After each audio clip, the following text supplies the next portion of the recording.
Hello everyone, I welcome you all on study फंडा platform. तो जैसे कि आपको पता है कि मैंने आज हर रोज़ की तरह आपको सुबह टेलीग्राम पे टॉपिक दे दिया था, और अब तक आपसे उम्मीद करता हूँ कि आपने उसको लिख लिया होगा, क्योंकि अगर आप नहीं लिख रहे हैं तो इसमें अपना ही नुकसान कर रहे हैं और किसी का नहीं कर रहे हैं। ये आपका जो टॉपिक है, डिस्क्वालिफिकेशन ऑफ लेजिस्लेटर,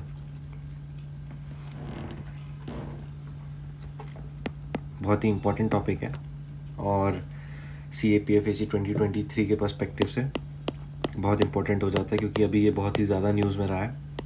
तो इस वजह से मैं बोलूँगा कि मैंने इसका 360 डिग्री इसको कवर किया है।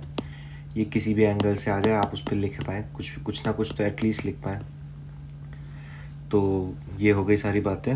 तो आइए अब हम अपने टॉपिक के साथ चालू करते हैं, जो कि है डिस्क्वालिफिकेशन ऑफ लेजिस्लेचर्स। और हाँ, इससे पहले एक और चीज़, जो ऐसे लोग हैं जो अभी भी नहीं लिख रहे हैं, जो अभी भी लिखने से बच रहे हैं या कर रहे हैं, तो भाई अपना नुकसान कर रहे हो, इसमें तुम किसी का नुकसान नहीं कर रहे हो, समझ रहे हो।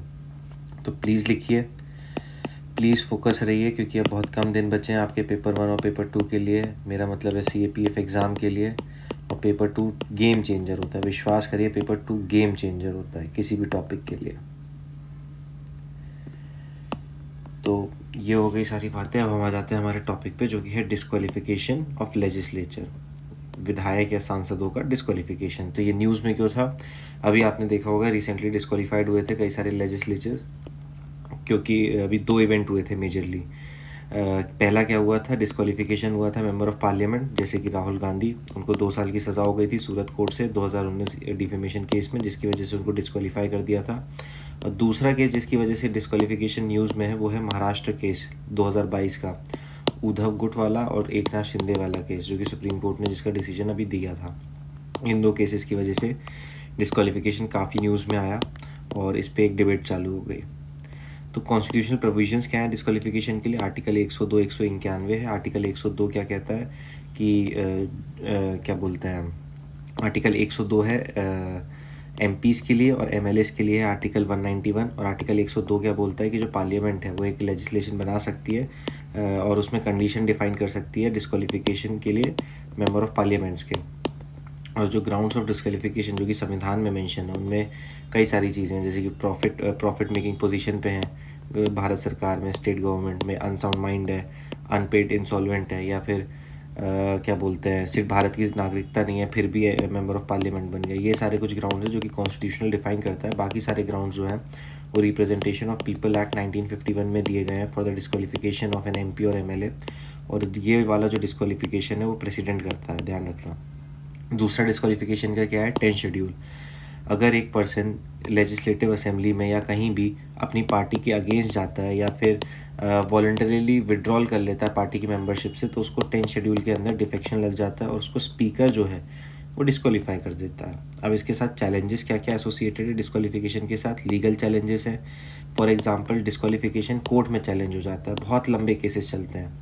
अब आपको लंबे केसेस की कहानी बताऊँ तो महाराष्ट्र केस ही देख लो। महाविकास आघाड़ी की जब सरकार टूटी थी, एकनाथ शिंदे अलग हुए थे। एकनाथ शिंदे जब अपना गुट लेके अलग हो गए थे, उसके बाद वो चले गए थे, उसके बाद वापस आए, सरकार गिरी, सारे प्रकरण हुए, एकनाथ शिंदे चीफ मिनिस्टर बने। लेकिन आप सोचिए, वो जो एकनाथ शिंदे वाले जितने भी उनके साथ MLA थे, उन पे जो सुप्रीम कोर्ट में केस है, वो अभी अभी उसका रिसेंट डिसीजन आया है। कितने टाइम तक ये केस खिंचा है। उस चक्कर में जो गवर्नमेंट का ध्यान है वो पब्लिक पॉलिसी पे या फिर सोशल वर्क पे नहीं जाता, वो ये इस पे जाता है कि भाई हमें अपनी गवर्नमेंट बचानी है।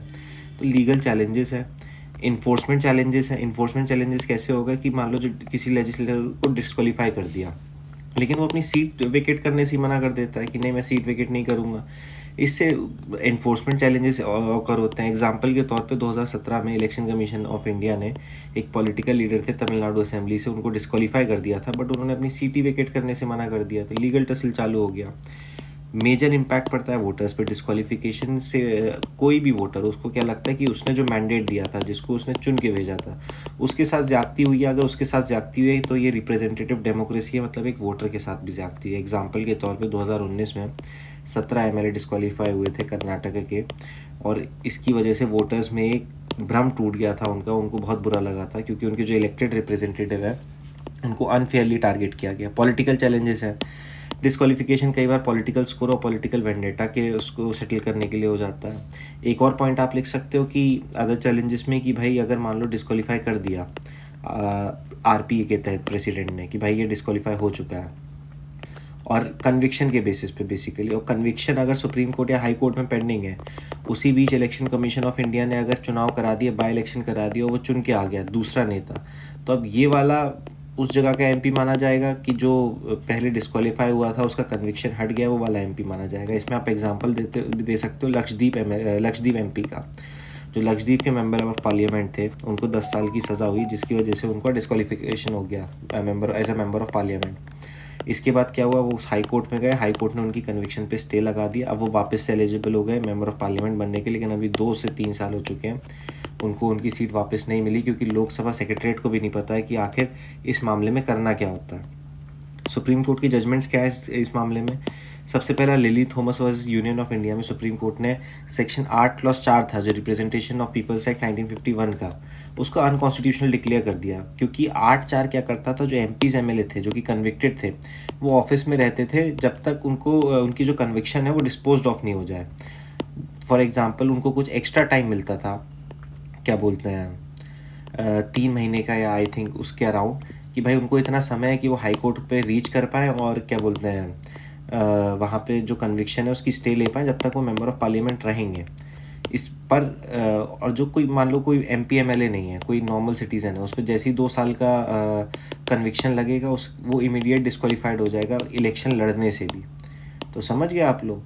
तो इस सुप्रीम कोर्ट ने कहा ये एक डिस्क्रिमिनेशन है एक MP और एक नॉर्मल सिटीज़न में, इसलिए हम इसको अल्ट्रा वायस डिक्लेयर करते हैं। लोग पहाड़ी वर्सेस यूनियन ऑफ इंडिया में सुप्रीम कोर्ट ने क्या कहा, सुप्रीम कोर्ट ने क्लैरिफाई किया कि जो डिस्क्वालिफिकेशन है कन्विक्शन के द्वारा, वो रिवर्स हो जाएगा। कन्विक्शन को किसी हायर कोर्ट ने, हाई कोर्ट या सुप्रीम कोर्ट ने स्टे लगा दिया। तो ये हो गया हमारे सुप्रीम कोर्ट के केसेस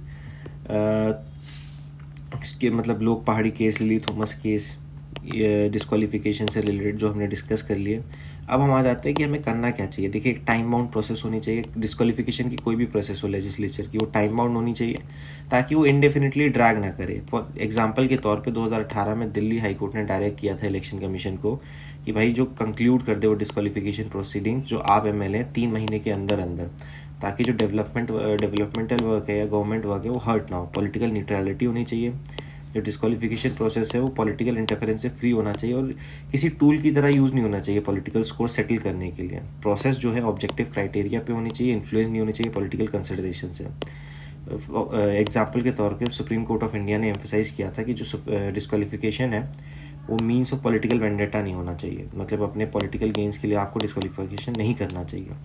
एंड में हमारा कंक्लूजन, अगर हम ये स्टेप्स लेते हैं तो हम इंश्योर कर पाएंगे जो प्रोसेस है डिस्क्वालिफिकेशन की लेजिस्लेचर की, वो फेयर हो, ट्रांसपेरेंट हो और अपहोल्ड करे लोकतंत्र को और रूल ऑफ लॉ को। तो ये हो गया हमारा आज का टॉपिक। आई थिंक आज के लिए इतना ही काफ़ी है। आई thank you and wish you all the best for your future and CAPF AC 2023।